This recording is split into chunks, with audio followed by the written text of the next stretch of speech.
देख रहे हैं और मैं हूं आपके साथ कोमल गंगवार। गुड मॉर्निंग भारत में हम लोग हर रोज ताज़ी खबरों की बात करते हैं।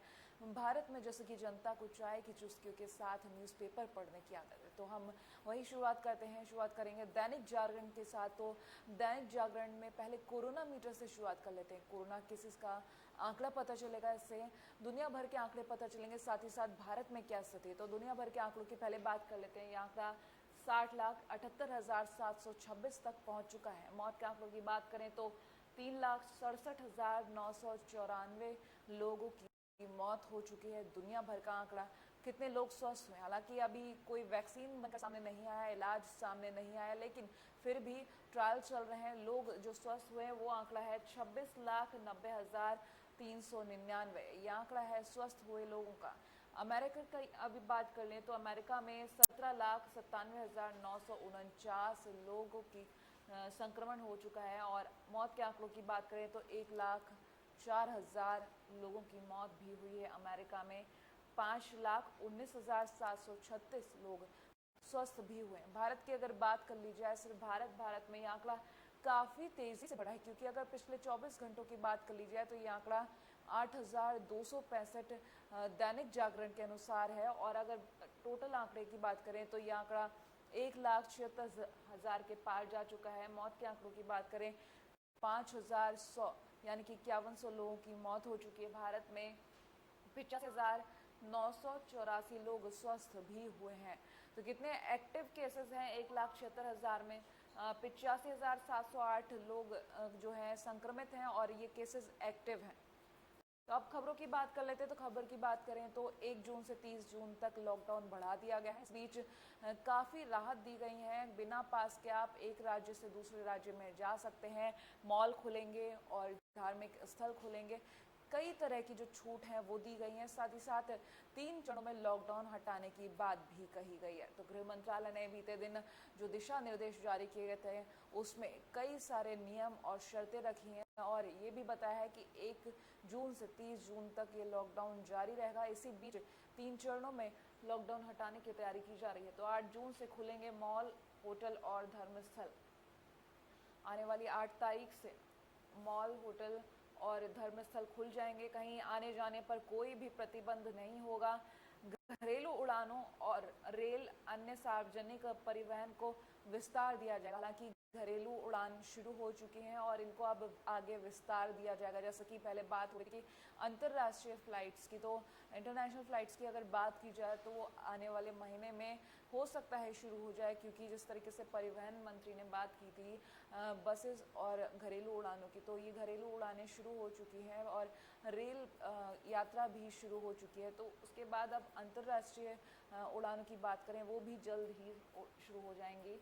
और राज्य सरकारें किसी भी वस्तु की आवाजाही पर किसी भी तरह की रोक नहीं लगाएगी। तो राज्य सरकार के हाथ में भी कुछ डिसीजंस आए हैं, लेकिन किसी भी तरीके की जो वस्तु आवाजाही हो रही है तो उस पर राज्य सरकार रोक नहीं लगाएगी। स्थानीय परिस्थिति के हिसाब से राज्यों को प्रतिबंध बढ़ाने की छूट रहेगी। तो स्थानीय परिस्थितियों के हिसाब से राज्य सरकार के पास अधिकार है कि वो अपने राज्य में किस तरीके से छूट देना चाहते हैं या किस तरीके से प्रतिबंध लगाना चाह रहे हैं। क्योंकि अगर बात की जाए लॉकडाउन 4.0 की, तो green zone, red zone, orange zone, ये जो जोन थे ये भी इसका निर्धारण करने का अधिकार भी राज्य सरकार को दे दिया गया था। और अब सरकार ने राज्य सरकारों को फैसले करने के जो अधिकार दिए हैं कि प्रतिबंध रखना है या फिर नहीं रखना है, ये पूरी तरह से राज्य सरकार के ऊपर छोड़ दिया है। तो देश भर में 30 जून तक रात 9 बजे से सुबह 9 बजे तक कर्फ्यू रहेगा। कंटेनमेंट जोन में और कड़ाई से लागू होगा लॉकडाउन। कंटेनमेंट जोन को अगर छोड़ के बात की जाए तो काफ़ी सारी छूट है जो अलग अलग एरिया को दी जाएंगी। वहीं बात कर लें अगर पान, बीड़ी, गुटखा, तंबाकू, सिगरेट के उपयोग पर देश में पूरी तरह से प्रतिबंध रहेगा। तो जहां पहले थूकने पर भी प्रतिबंध लगाया गया था, उसके बाद धीरे धीरे सिगरेट, गुटखा, बीड़ी, तंबाकू, इन सब चीज़ों पर भी प्रतिबंध लगा दिया, क्योंकि सरकार के अनुसार थूकने से कोरोना का संक्रमण ज़्यादा फैल रहा था। तो इस सब पर भी प्रतिबंध लगा दिया गया। अगर कोई भी ऐसा करता पाया जाता है तो उसके ऊपर कार्रवाई हो सकती है। साथ ही साथ जुर्माना भी लगाया जाएगा। वहीं दिल्ली और नोएडा सहित देश भर में अभी कहीं भी मेट्रो परिचालन की इजाज़त नहीं है। तो अभी की अगर बात कर ली जाए तो मेट्रो परिचालन की अभी कहीं भी इजाज़त नहीं दी गई है। 1 जून से ट्रेनों के संचालन के लिए पुरानी दिल्ली रेलवे स्टेशन पर तैयारियां पूरी हो चुकी हैं। हर रोज स्टेशन और ट्रेनों को सैनिटाइज किया जा रहा है।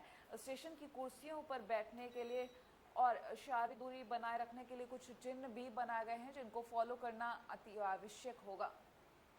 शादी में 50 और अंतिम संस्कार में 20 लोगों के शामिल होने की इजाज़त, जैसे कि लॉकडाउन 4.0 में ही कह दिया गया था कि शादी में 50 लोगों के होने की इजाज़त है और अंतिम संस्कार में 20 लोगों की। तो ये कुछ नियम जो सरकार की तरफ से बनाए गए हैं वो सामने आ रहे हैं। लॉकडाउन 5.0, तो किस तरीके से लॉकडाउन से एग्जिट किया जाएगा, जो 3 चरण हैं उनके बारे में पहले बात कर लेते हैं कि दैनिक जागरण में ये 3 चरण किस तरीके से दे रखे हैं। पहले चरण की बात करें तो 1 जून से सभी बाजारों को खोलने के बाद 8 जून से मंदिर और अन्य धर्म स्थलों को खोला जाएगा।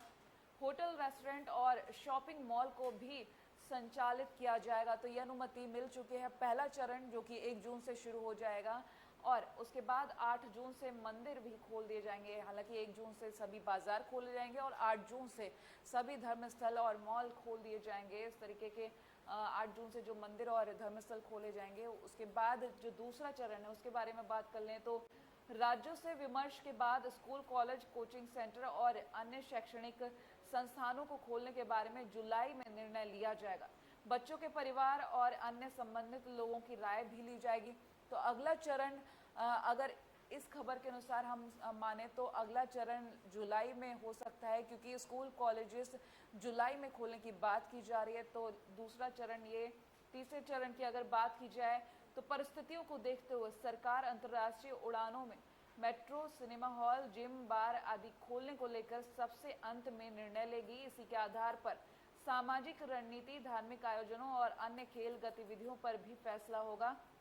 अभी तारीख तय नहीं है, यानी कि सफ़र लंबा है लेकिन होगा ज़रूर, क्योंकि ये 3 चरण बताए गए हैं। पहले चरण में मंदिर खोलने के लिए बोला गया है, धार्मिक स्थल खोलने के लिए बोला गया है, सभी बाजार खोलने के लिए बोला गया है। लेकिन दूसरा चरण जुलाई में जो शुरू होगा, जहां स्कूल, कॉलेजेस खोले जाएंगे, और तीसरा चरण जहां मेट्रो और इस तरीके की सुविधाएं, धार्मिक आयोजन, ये सभी जो आयोजित किए जाएंगे, इनके बारे में अभी तारीखों का ऐलान नहीं हो पाया है। तो ये 3 चरण कि इन 3 चरणों से हमें लॉकडाउन से एग्जिट करना है। ये तीनों चरण की जो तारीख है वो आने वाला समय ही बताएगा। लेकिन पहले चरण का तो हमें पता चल चुका है कि जून से ही इसकी शुरुआत हो जाएगी।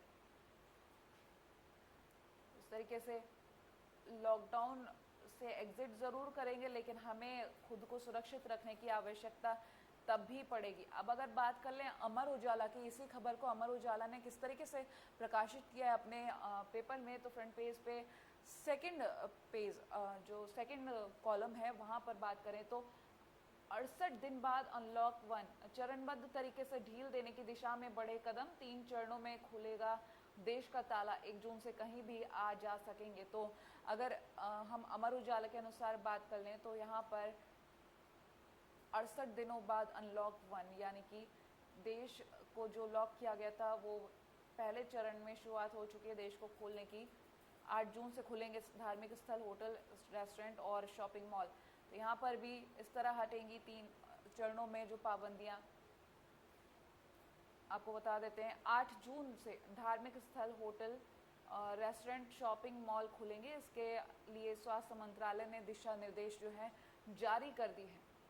वहीं जुलाई में स्कूल, कॉलेज, कोचिंग, ये सब शैक्षणिक संस्थान खोल दिए जाएंगे। इस तरीके के विचार विमर्श राज्य सरकार से किए जा रहे हैं। जो सिचुएशन होगी उसके अकॉर्डिंग ये इन सभी को खोल दिया जाएगा। तीसरे चरण की बात की जाए तो हालात का आकलन करने के बाद ही अंतर्राष्ट्रीय उड़ानें, मेट्रो, सिनेमाघर, ये सब खोले जाएंगे। तो तीसरा चरण डिपेंड करता है हालात पर कि क्या सिचुएशन रहती है उस वक्त, तभी अंतर्राष्ट्रीय उड़ानें शुरू की जाएंगी। मॉल में जो सिनेमाघर है वो खोले जाएंगे। साथ ही साथ मेट्रो का जो इंतज़ार कर रहे हैं लोग, उसमें अभी भी वक्त है।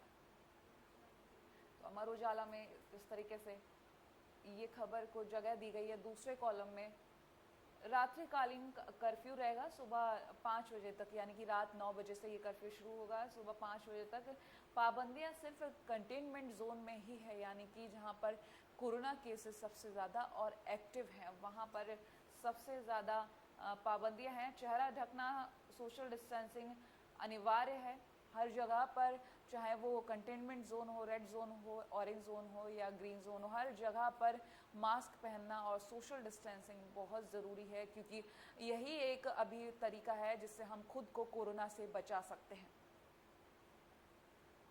बात करेंगे अब अगली खबर की दैनिक जागरण में। दैनिक जागरण के अनुसार अगली खबर की बात करें तो पायलट के संक्रमित पाए जाने पर मॉस्को जा रहे विमान को वापस बुलाया गया। तो ये खबर बीते दिन की है, जहां पायलट का जब चेकअप किया गया, उसका कोरोना टेस्ट किया गया तो कोरोना पॉजिटिव निकला, जिसकी वजह से इस उड़ान को जो मॉस्को के लिए रवाना होने वाली थी उसको वहीं रद्द कर दिया गया। संक्रमण का पता लगाने के लिए सीरो सर्वे कराए राज्य, इस तरीके का जो सजेशन सामने आए हैं। भारतीय आयुर्विज्ञान अनुसंधान परिषद ने बिना लक्षण वाले लोगों समेत अत्यधिक जोखिम वाले आबादी क्षेत्रों में कोरोना संक्रमण का पता लगाने के लिए राज्यों से सीरो सर्वे कराने की सलाह दी। सीरो सर्वे किसी भी क्षेत्र में रहने वाले कई लोगों के खून के सीरम की जांच से की जाती है। इससे लोगों के शरीर में कोरोना वायरस से लड़ने वाले एंटीबॉडी की मौजूदगी के साथ साथ ये भी पता चल जाता है कि कौन कौन व्यक्ति इस वायरस से संक्रमित था। तो सीरो सर्वे एक तरीके से आपकी बॉडी में जब ब्लड लिया जाएगा बॉडी से तो चेकअप किया जाएगा, एंटीबॉडी का तो पता चलेगा ही साथ ये भी पता चलेगा कि क्या कोई व्यक्ति कोरोना से संक्रमित था जिसने खुद ही रिकवर कर लिया, क्योंकि जो साइलेंट कैरियर हैं उनकी अगर बात की जाए तो इनमें कोई भी लक्षण नहीं दिखाई दिए जाते हैं।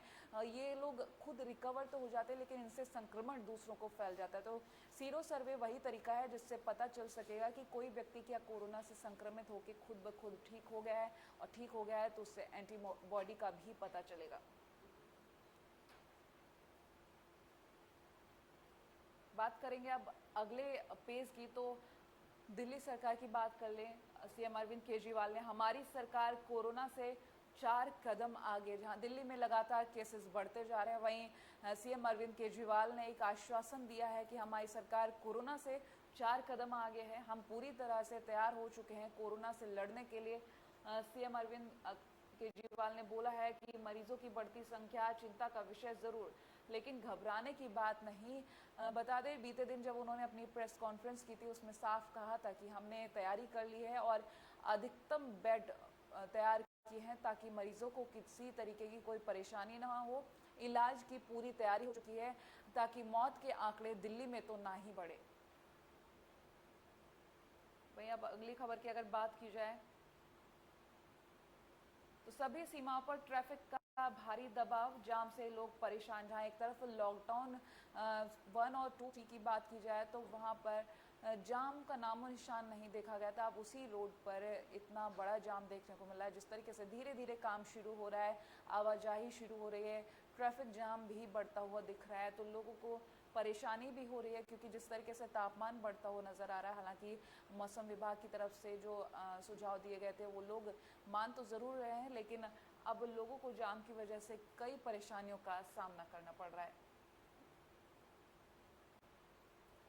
अगले पेज की अगर बात की जाए तो मोदी ने बताया देश की विकास यात्रा का मसौदा, रखी बात प्रगति के लिए सरकार की ओर से उठाए गए कदमों का ब्यौरा दिया। कहा सरकार ने हमेशा भारत को आगे रखने में यकीन किया है। बता दें बीते एक दिन पहले जो मोदी सरकार के दूसरे कार्यकाल को पहला साल पूरा हुआ था, उसको लेकर पीएम मोदी ने एक पत्र लिखा था देश के नाम पर। फिर उसके बाद जो संबोधन किया गया उसकी अपनी कार्यकाल की सारी उपलब्धियां जो गिनाई गई वो अनुच्छेद 370 सीएए और करतारपुर कॉरिडोर को लेकर सबसे बड़ी उपलब्धि गृह मंत्रालय की तरफ से पेश की गई है। क्योंकि अनुच्छेद 370 की बात कर ले या नागरिकता संशोधन कानून की बात कर ली जाए तो इस तरीके की ये सभी उपलब्धियां ऐतिहासिक बताई गई हैं। हालांकि पीएम मोदी ने साफ पत्र में लिखा था कि ये सब उपलब्धियां जनता की बदौलत ही मिली हैं और जनता का आशीर्वाद वो लेना ज़रूर चाहते थे जनता के बीच आकर, लेकिन लॉकडाउन के चलते और कोरोना की वजह से वो जनता के बीच तो नहीं आ सकते, लेकिन उम्मीद यही है कि जनता हमेशा उन्हीं का साथ देगी। तो इसी तरीके से कोरोना से आगे भी लड़ना है। आने वाले समय में जो लॉकडाउन 5.0 की बात कही गई है, जो नियम बनाए गए हैं उनका पालन भी करना है और सोशल डिस्टेंसिंग और मास्क ज़रूर पहनना है, सोशल डिस्टेंसिंग का ज़रूर पालन करना है, क्योंकि कोरोना का कोई भी इलाज अभी तक नहीं बन पाया। एकमात्र इलाज है वो है सोशल डिस्टेंसिंग, और खुद को जितना सुरक्षित रखेंगे, जितना लोगों से दूर रखेंगे, उतना आप अच्छे रहेंगे, कोरोना से दूर रहेंगे। तो इसी के साथ गुड मॉर्निंग भारत में आज के लिए इतना ही। देश और दुनिया की तमाम बड़ी खबरों के लिए देखते रहिए AB स्टार न्यूज़।